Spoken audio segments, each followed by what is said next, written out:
Our next stop in the Vento Nature Sanctuary tour brings us to the long concrete railroad maintenance pads, where John Anfinson, Chief of Resource Management with the Mississippi National River and Recreation Area, a unit of the National Park Service, explains the area's rail and transportation history.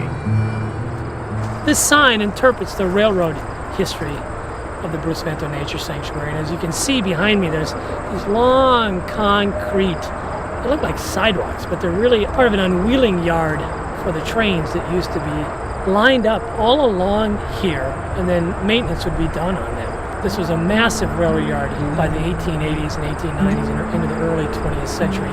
In fact, from the 1870s to the early 1920s, St. Paul really becomes much more of a railroad town than a steamboat town. It begins as a steamboat city.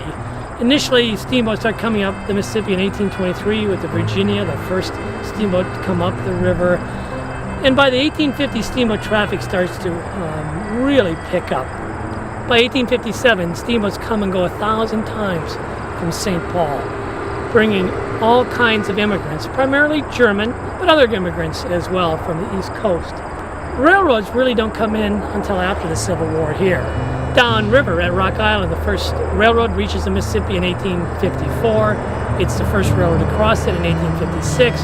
But at that point, railroad expansion across the Mississippi and along it stops, due in part to an economic panic in 1857, and then the Civil War from 1861 to 65 interrupts further railroad expansion. As railroads began expanding up and along the Mississippi, St. Paul and St. Anthony, which is the city at St. Anthony Falls, joined the rush to railroad. In 1862, the first railroad run occurs here in St. Paul and goes from St. Paul to St. Anthony Falls, where Minneapolis is today. But after the Civil War, railroads began crossing the Mississippi. By 1880, there's over 13 railroads that have crossed the river. And they also start running railroad lines up the Mississippi River because it's flat, it's an even, easy grade. And so railroads start connecting cities along the Mississippi, and the steamboat traffic begins to wane. By the late 19th century, steamboat traffic is essentially done on the Mississippi River. And it's going to take major navigation improvements in the early 20th century to bring traffic back on the Mississippi. So railroads really come to dominate the Twin Cities area.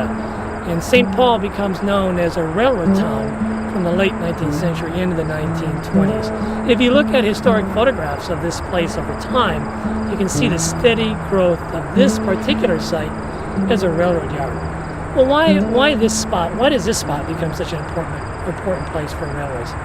It's the same reason that Father Lewis Hennepin discovered in 1680. It's that geology that defines this place. There's a break in the bluffs here with a nice, low, gradual valley, the Phelan Brook Valley, leading us right through the bluffs and gradually up into the land behind us. So railroads follow that same ancient Dakota path, that early path they took Father Lewis Hennepin on, out of the valley. So it's been a transportation corridor for hundreds and hundreds of years.